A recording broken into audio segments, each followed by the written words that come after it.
Welcome. Hello. Hello. Welcome to another Casual Creeps.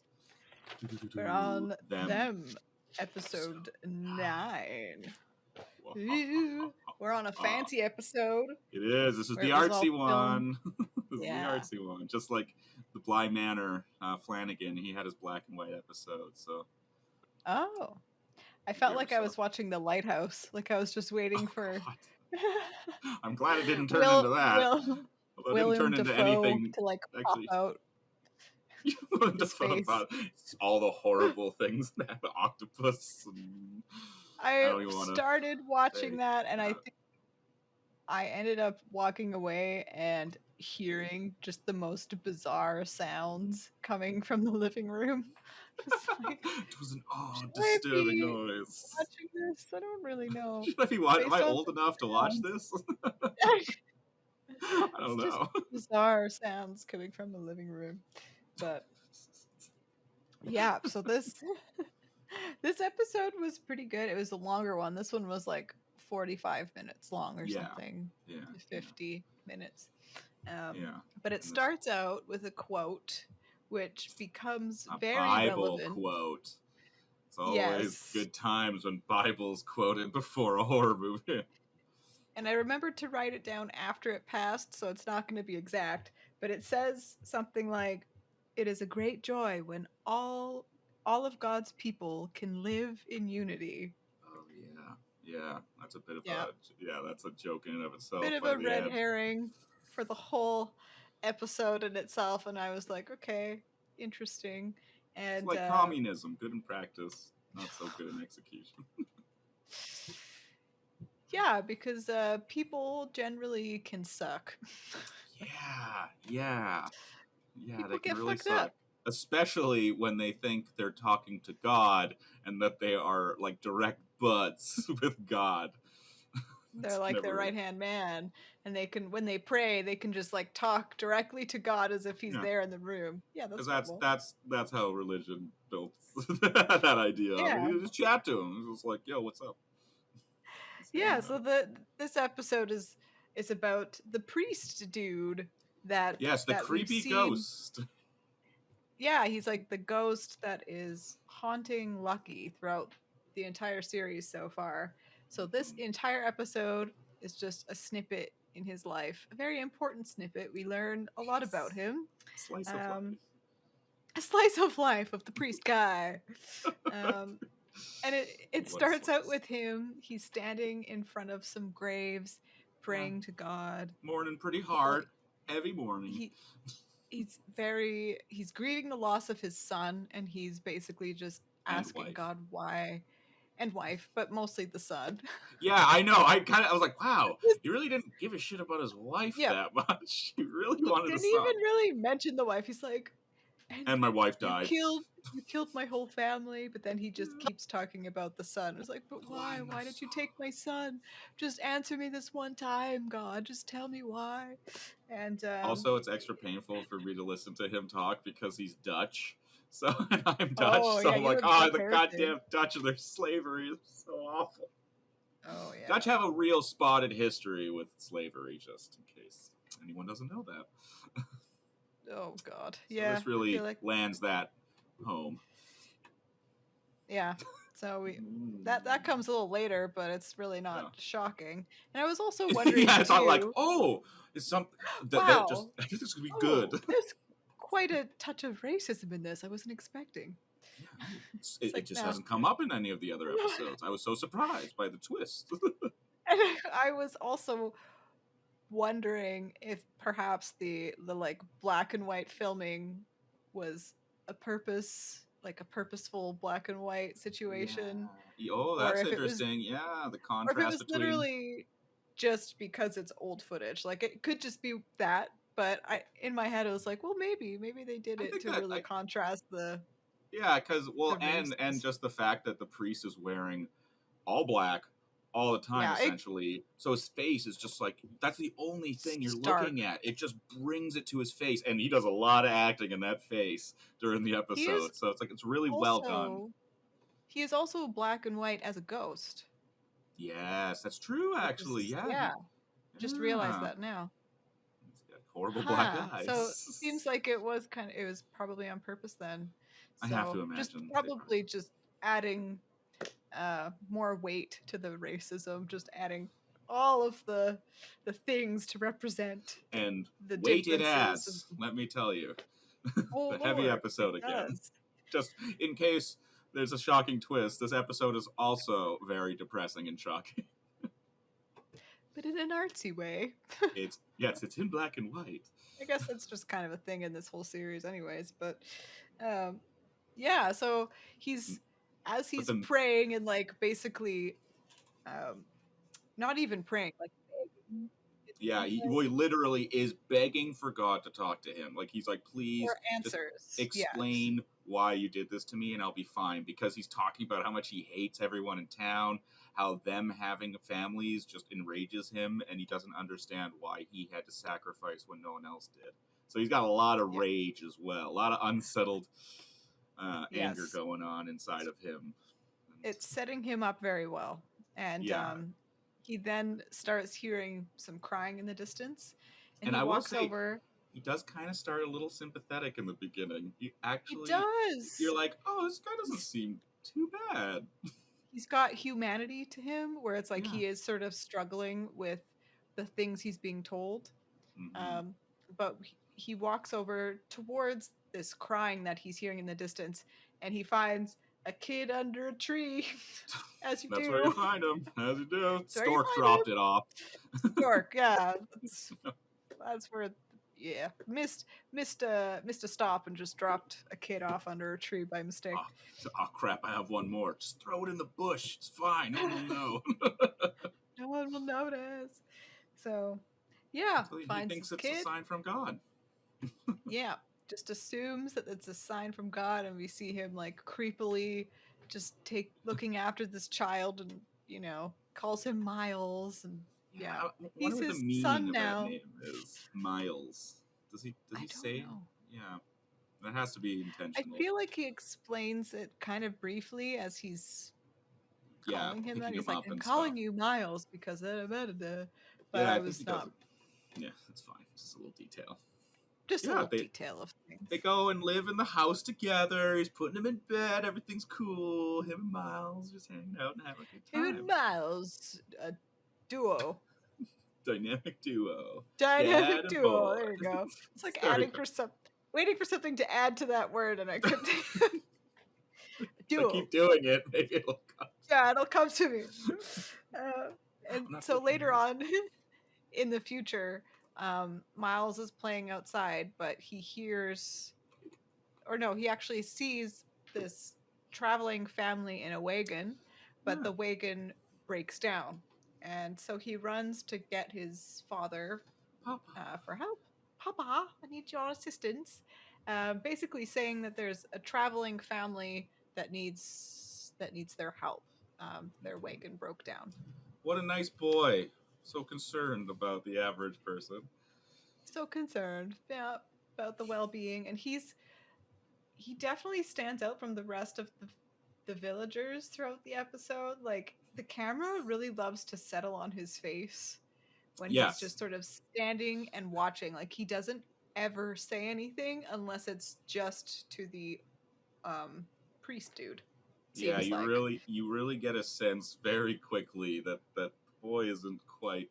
He's a little off. Normal. Yeah, he's a little off. It's very Damien from The Omen. That's like the go-to creepy child. There's a lot of shots of Damien just kind of standing there like a little kid with a blank face, and he doesn't show any emotion really ever. And it's just like these creepy camera push-ins. I had a lot of Omen vibes watching him. It makes a lot of sense why. Yeah, when you get to the end, but we're not there yet. We're not going to spoil it just yet. Just a little taste. Just a little taste. And so, Priest Dude, I always forget his name, just calling him Priest Dude. It's like Iode or something. It's odd. Yeah, it's a weird one. But he goes down and he talks to these people that came on this wagon, and it happens to be a black family. There's a pregnant... it's just the two of them right now, but the wife is pregnant, and the husband is just there trying to figure out what's going on. And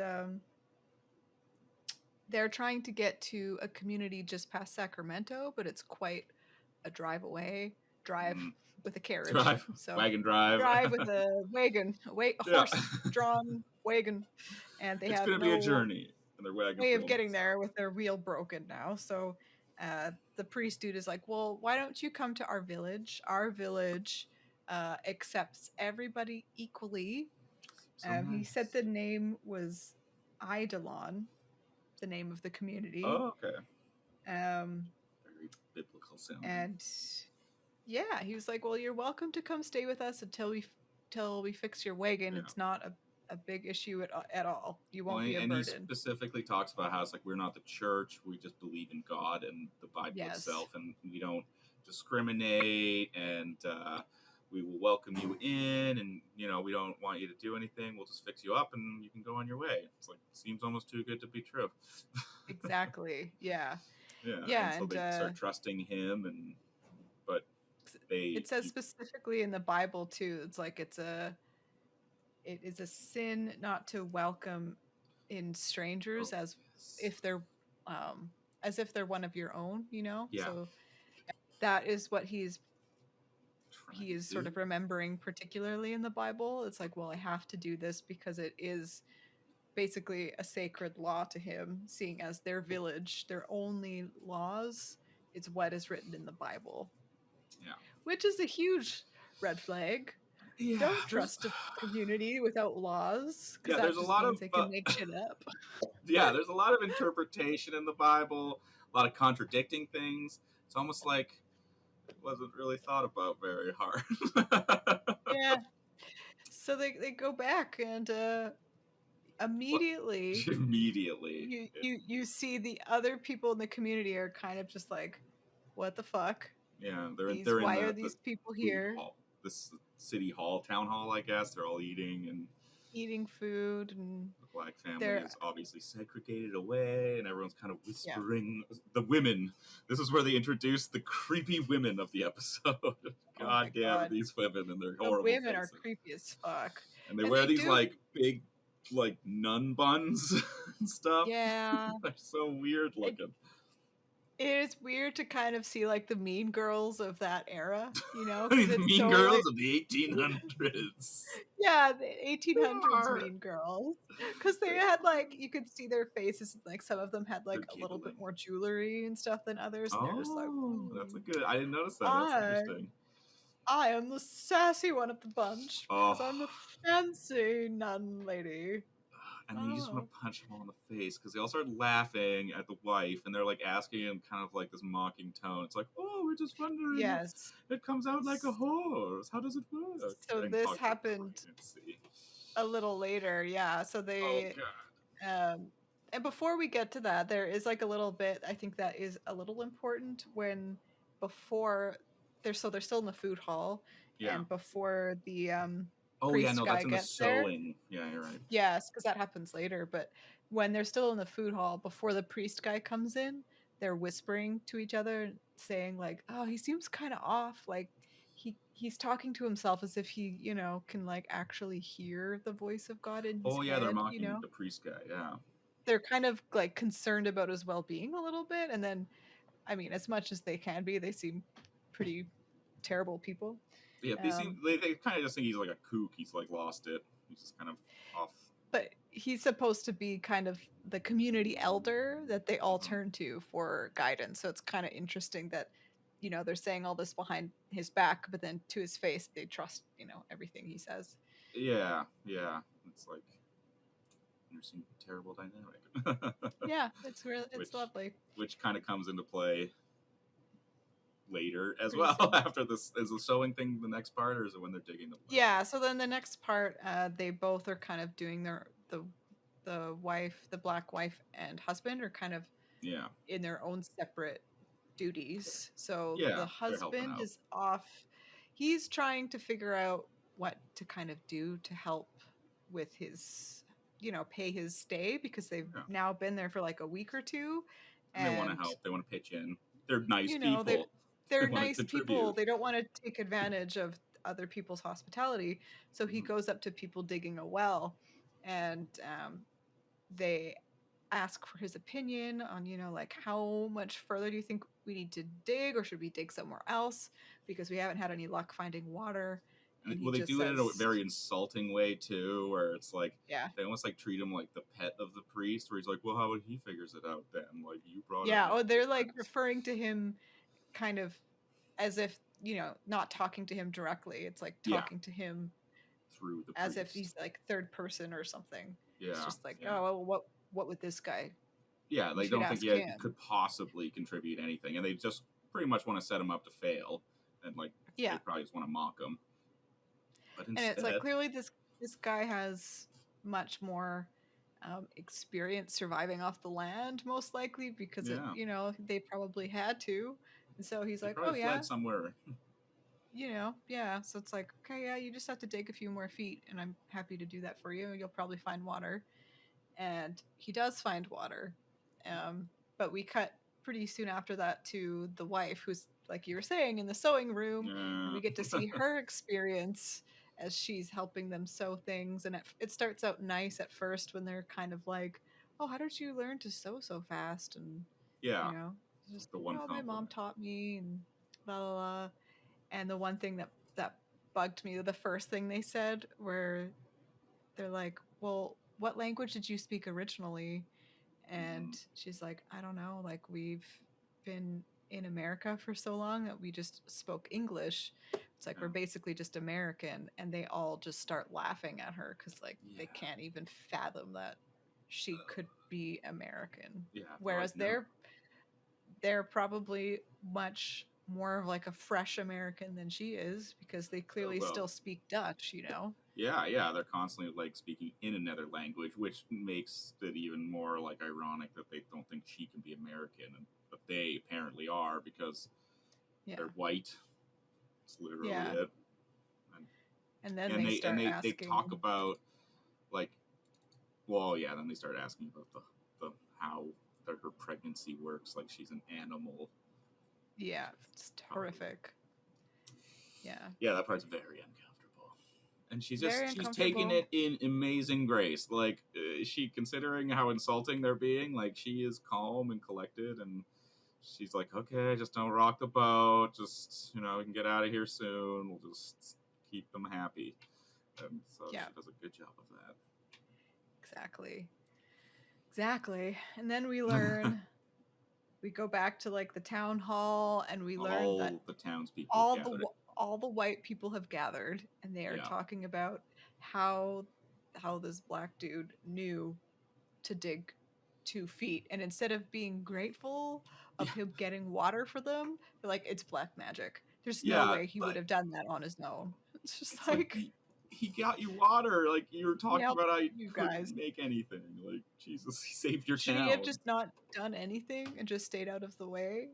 Apparently, because they quickly talk about also how like they think they're not being racist, but they're saying the most racist things by saying it's like, well, it's because of black people that there's a war in America, and they brought this on us. Not thinking it's like, what the hell are you talking about? It's like you do realize they were slaves forcefully taken from their home.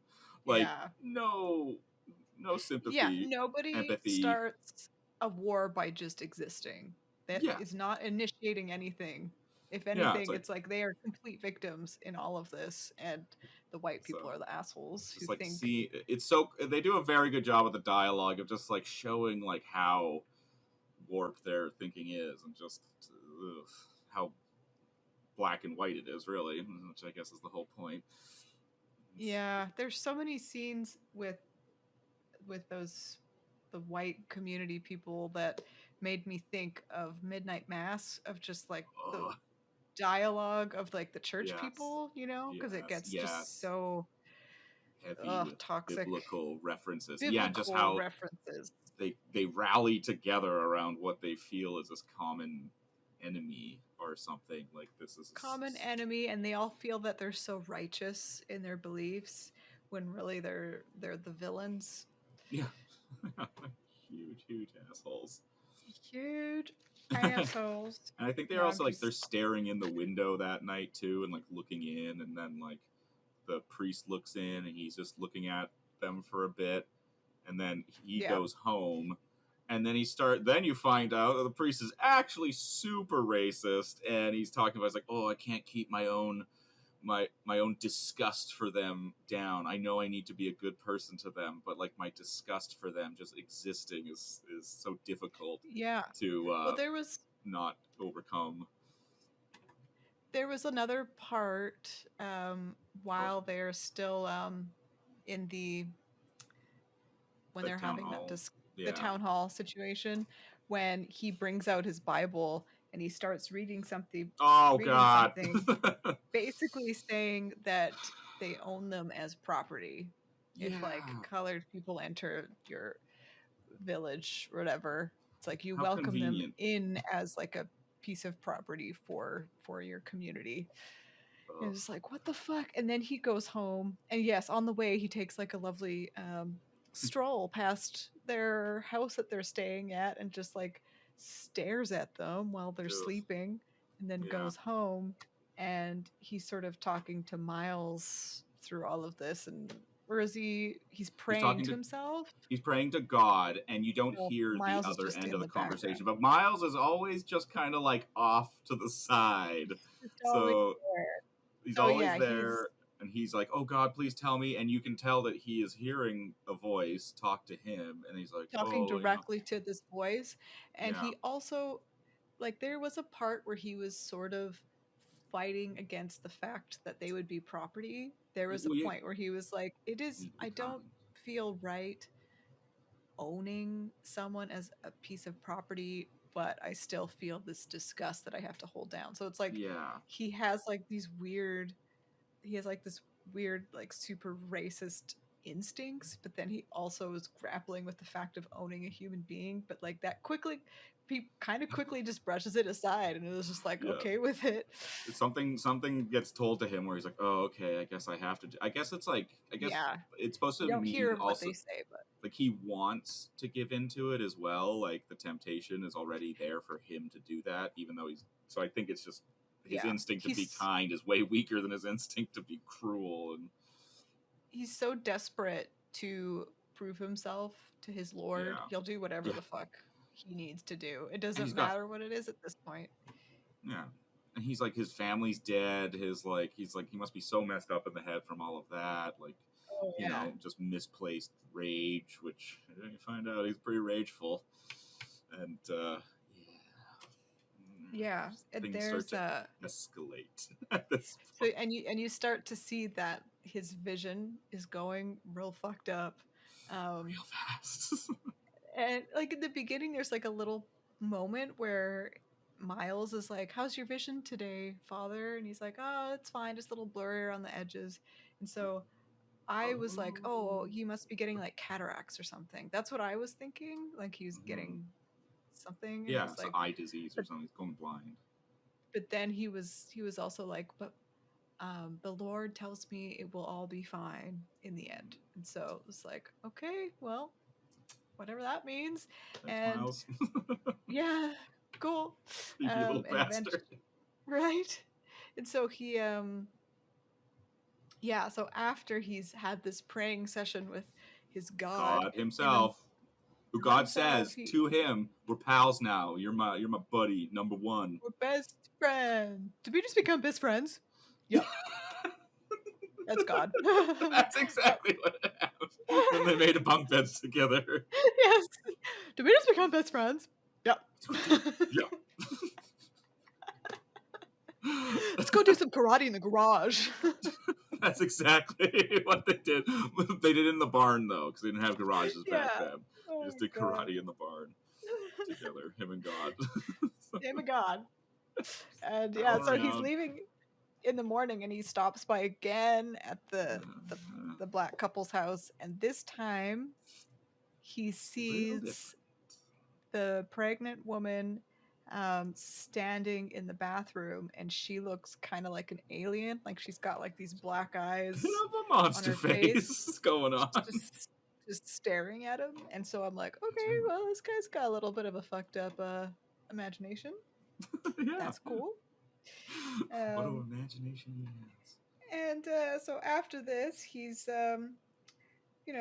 walking around, and he drops his oh yeah, his cross. Yeah, it like falls I off his was like, I necklace. couldn't You couldn't. it's like, for that everyone thing. listening, I'm just Emma's making a cross face, cross. cross That's what it's called. with my fingers.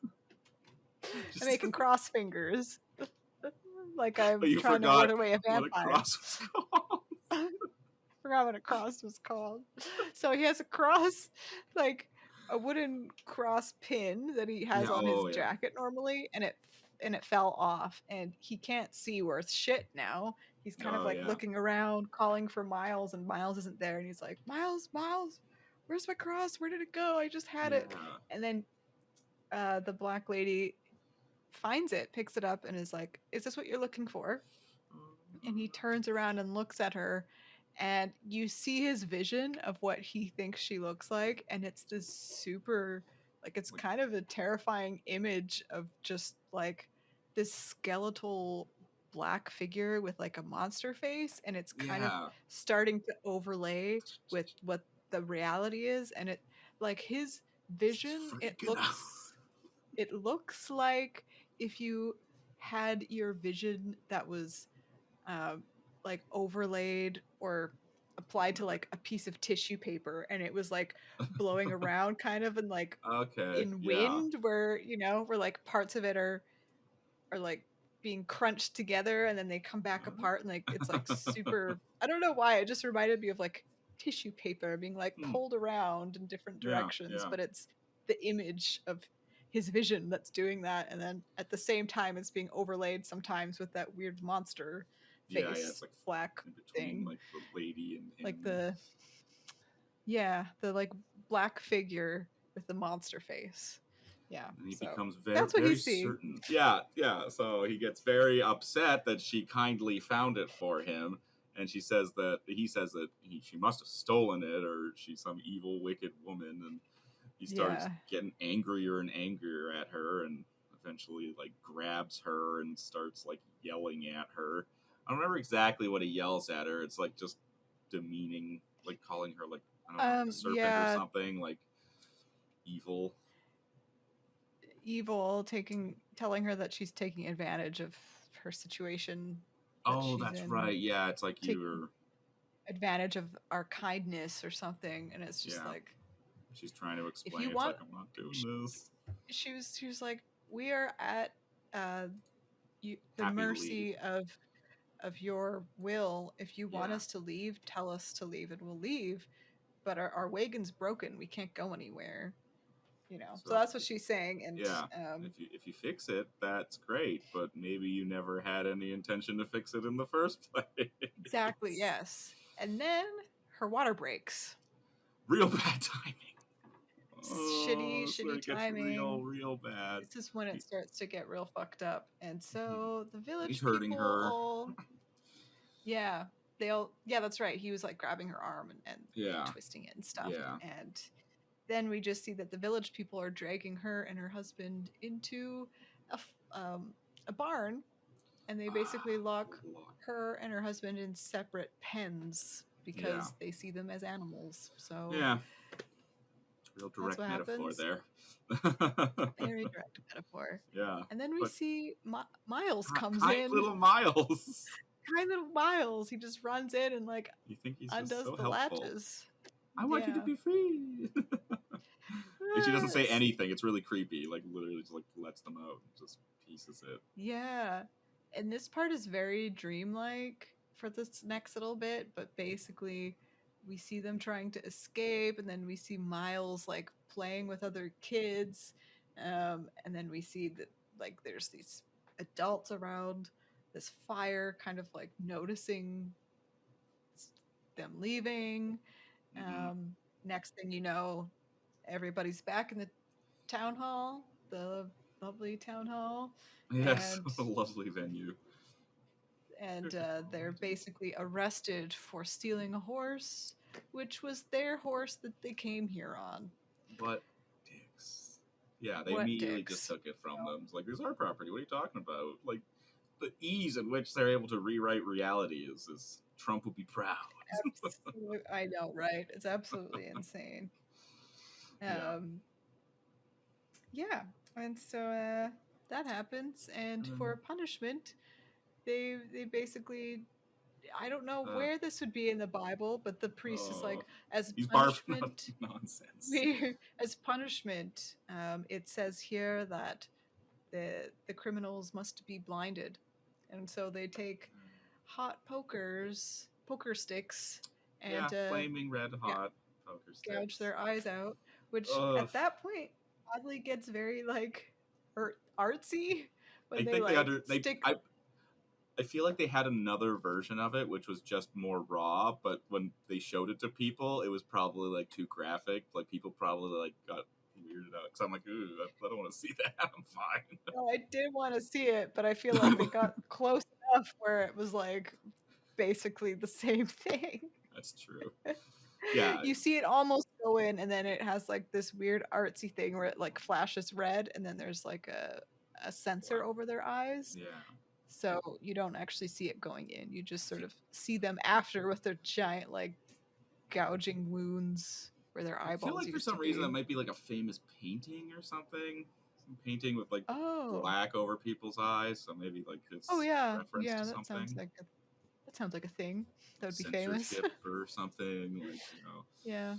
But yeah, then you get to see the aftermath though. That's really terrific. And they've like done up her hair, like the wife's hair, Yeah. like what's the little rascal that is super racist? There's a blackface little rascal played by a little white boy. Buckwheat. I don't know. Oh Buckwheat. shit. One of the famous childhood racist characters. Oh, I didn't even know that was like that had history to it. That I didn't realize. I'm like, oh my god, she looks like Buckwheat. I'm like, oh my god, Buckwheat must be like such like an insensitive like racial icon for African Americans. probably thinking of that now, probably, and as a kid, like, and as a person that is generally not exposed to that stuff, like you just would have no idea.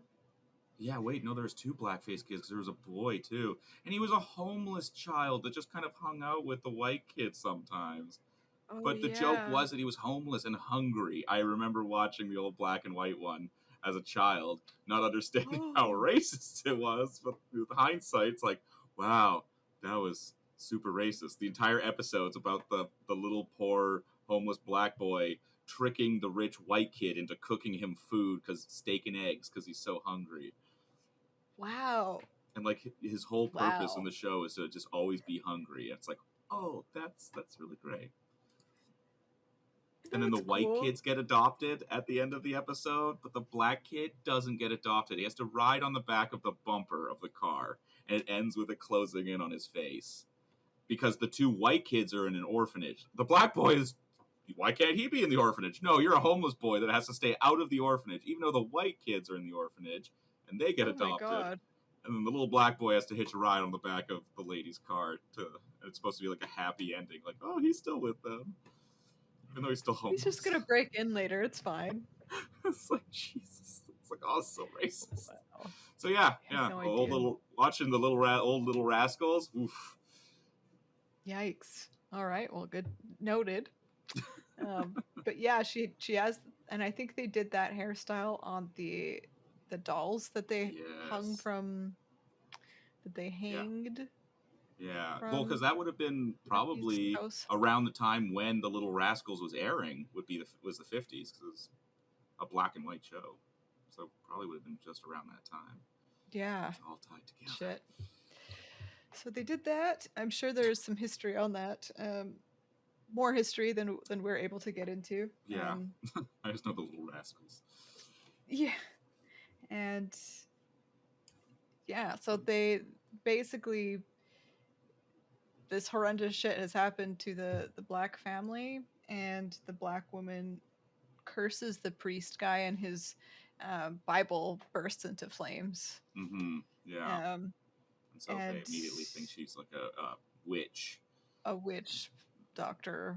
Mm-hmm. And you see like the faces of all of the townspeople just like lit up, and they all have these like creepy ass grins, and like at first it was like, is the fire that big of the Bible? And then the camera keeps rotating around, and then you see that they've once again hanged these two people from the feet from the ceiling and lit them on fire, and they're just like dangling on fire, and everyone there is just watching them and like burn reveling in it in wonder, and you're just sitting there.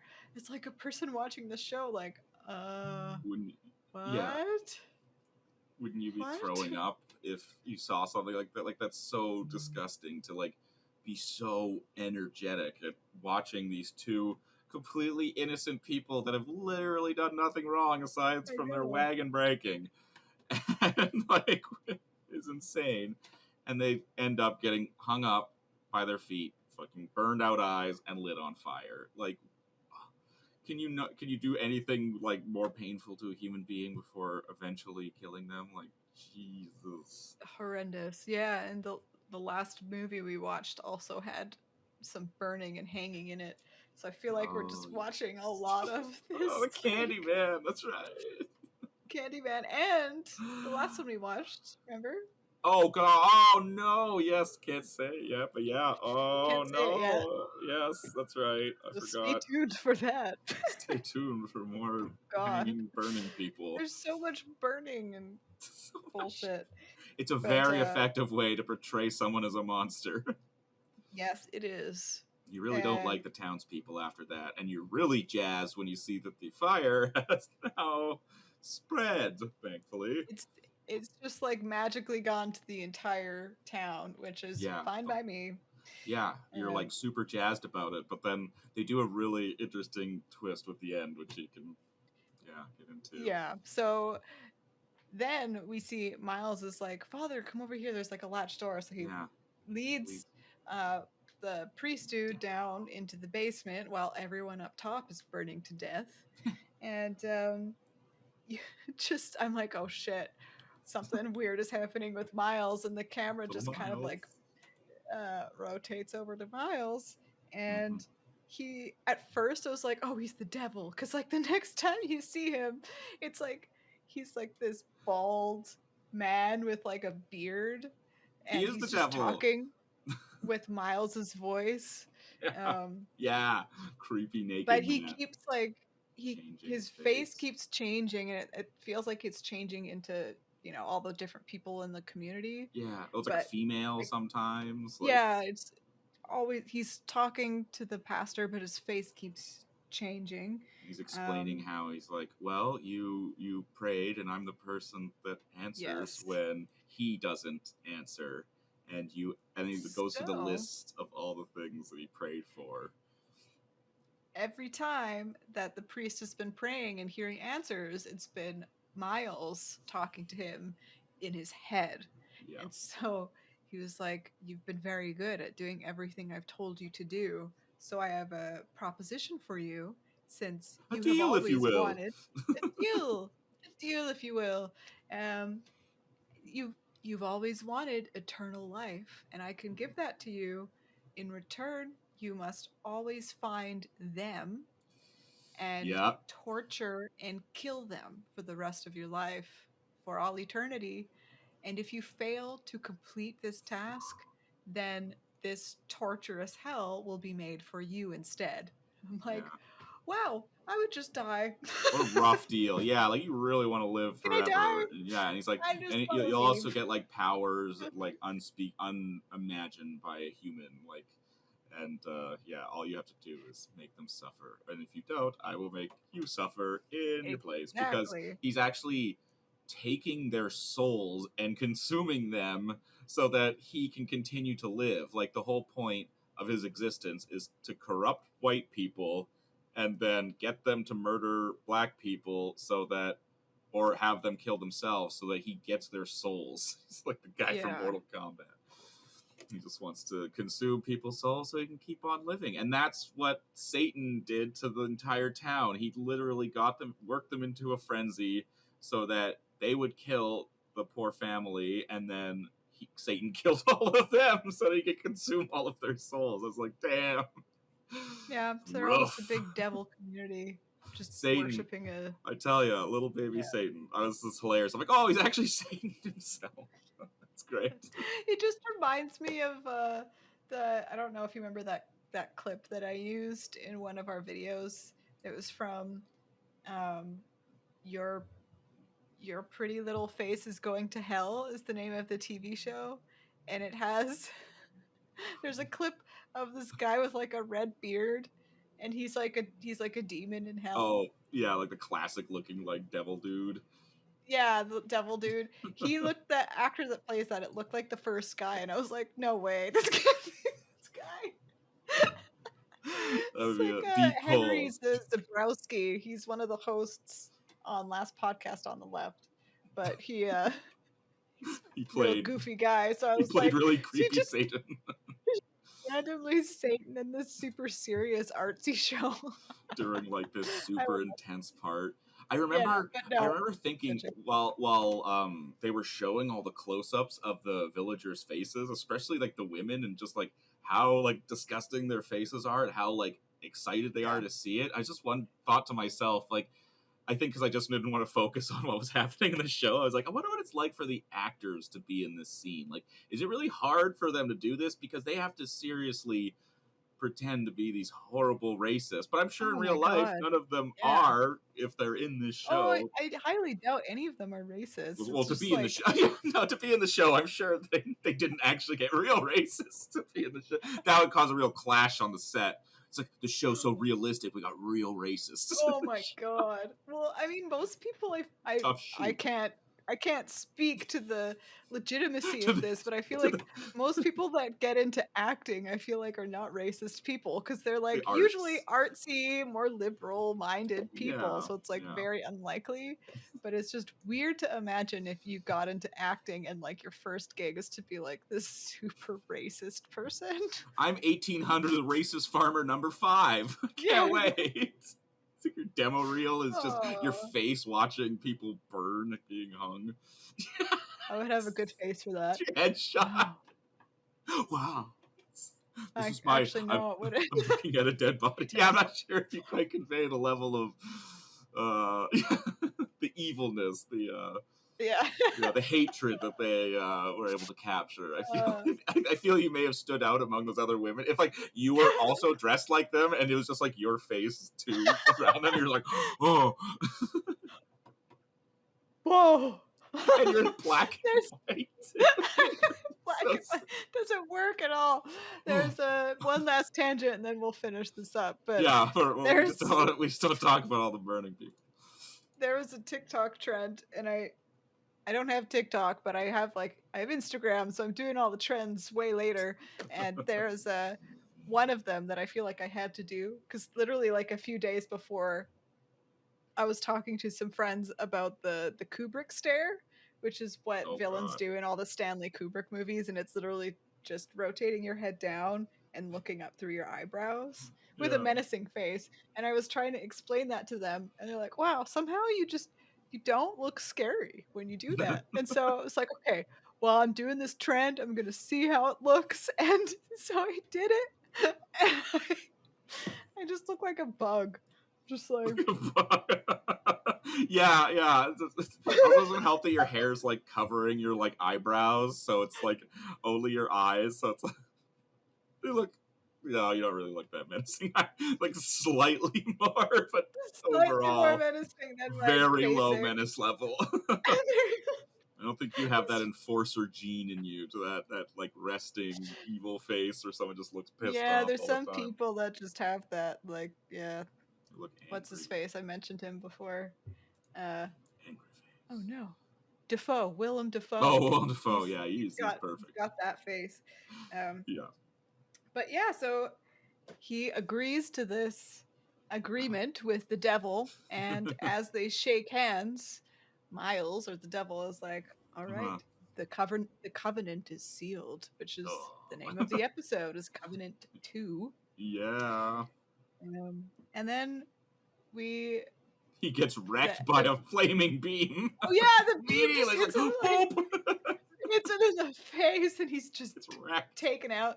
And we end with like a very wide shot of the burnt vista in the morning, and it's very pretty. And then it fades to blue sky, and it pans down, and we see that this is actually taking place in Compton. Well, it's insinuating that that's where it takes place. And that the basement that Guy Smiley went into was the Emery's basement. Sure looked like it, yeah. Because they specifically point out in the first episode how rare it is to have a basement in California. So their house must have specifically been built over that area of the town hall, the church. I think it's a church that they're in. So church, town hall, it's probably all the same. So at that point. they really picked the wrong house to move into. The right hand of Satan literally lives in your basement. And his entire goal in existing is to make you a living hell. Like, that's what Satan specifically tells him. He's like, I want you to make their lives hell, or I will make your life hell in return. Yeah. So it's what a great existence. That's the end, and we have one more left. Oh my gosh, setting up the climactic ending. Oh boy. How will it all kind of pan scared. out? Yeah. Well, okay, so Satan specifically tells him that if they need to be afraid of you, if for whatever reason any of them ever stand up to you and aren't afraid of you, that's when the deal's broken. Like, you get no second chances. You got to scare the shit out of everybody or nobody. Oh, so he specifically, Lucky might... Yeah, so that kind of Lucky sets is up. not scared of him anymore. Yeah, that's right.